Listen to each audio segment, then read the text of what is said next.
Does France want to join BRICS? Is Paris sending its love to the Organization of Developing Nations? Is this a sign that BRICS is entering the big leagues? While it's possible, it's still too soon to be sure. Here's what we know for certain. Yesterday, French media reported that Emmanuel Macron had a request. He wanted South African President Cyril Ramaphosa to invite him to the upcoming BRICS summit. The 15th annual BRICS summit is taking place between the 22nd and 24th of August. It's being held in the South African city of Johannesburg.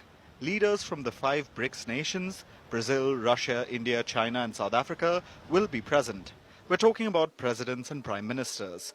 Along with these 5 nations, there will be other guests, the Friends of BRICS as they're called. Bangladesh, Saudi Arabia, the United Arab Emirates and Indonesia have all been invited, as have some other nations. Many are hopeful about becoming members. Reports say some 14 countries have applied to join the grouping, which brings us back to France. Macron went to China in April. He wanted Europe to follow a course independent of the US. He wanted to maintain good relations with Beijing, especially when it came to trade. Is the BRICS summit just another platform for Macron to peddle his politics? Or is it something even more underhanded? Russia has asked France to explain Macron's invite. Moscow asked if it's some sort of Trojan horse move. While we wait for the reply from Paris, one thing is certain. BRICS is increasingly becoming a crucial platform on the world stage. There have been more civilians killed in Haiti than Ukraine in the first months of 2023, according to the United Nations World Food Programme. Powerful gangs are battling overmatched police in the streets of the capital, Port-au-Prince. In the middle, the population. Exclandia Belizaire lives in Cité Soleil, an epicenter of the violence. Her stepfather was shot dead on her doorstep. Now she's worried about her daughters. Sexual violence is rife in Haiti. Gangs use rape to cow and control the population in their domains. And their grip is only tightening. The United Nations estimates that 80% of the capital is run by criminal groups. It's affecting access to food. Half of all Haitians now face acute food insecurity, more than in Somalia and Afghanistan, says the World Food Programme. Famine itself has arrived in Cité Soleil. In rural areas, what's going on is that these gangs are fighting for farmland and they're fighting for their food sources. That includes Haiti's breadbasket, the Artibonite, affecting the food supply even more. Iranian Supreme Leader Ayatollah Khamenei hosted leaders from the terror group Palestinian Islamic Jihad this week, and Khamenei made a very stunning declaration that gives you an idea of the Iranian regime's timetable for a future war with Israel. Folks, according to Khamenei, it may be very close. Call me crazy, folks, but I think it's kind of a big deal when Iran's Supreme Leader Ayatollah Khamenei suggests that Israel could disappear within the next 5 years.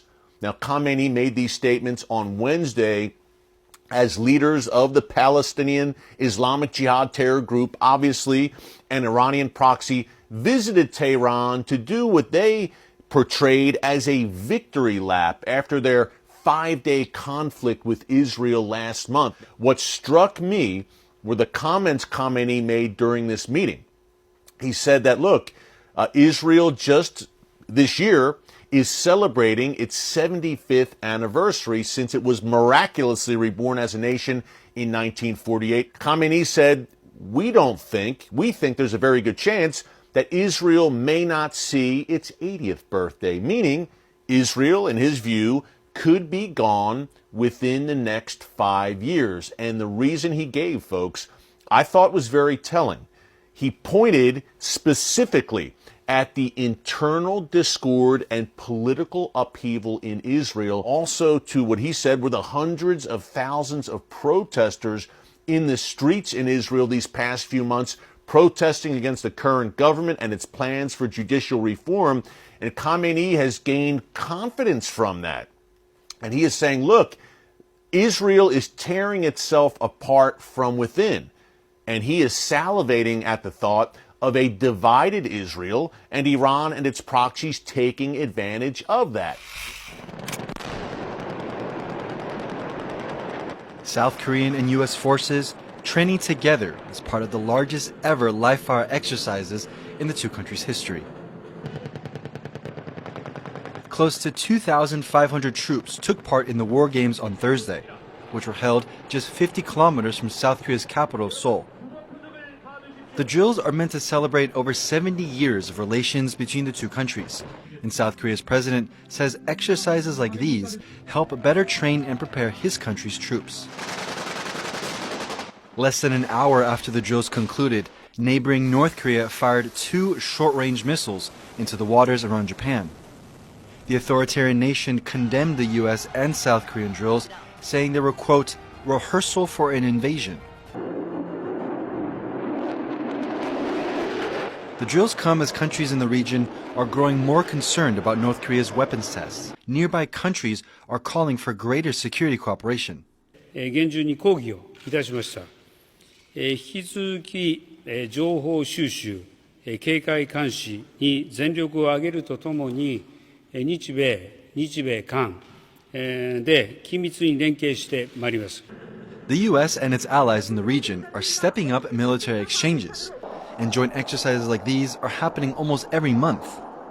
Analysts say this is part of a push to increase the United States' presence in Asia, not only to manage North Korea's military provocations, but also to counter an increasingly aggressive China. As North Korea and China continue to make their military presence felt in the region, the U.S. and its allies are responding with a clear display of unity.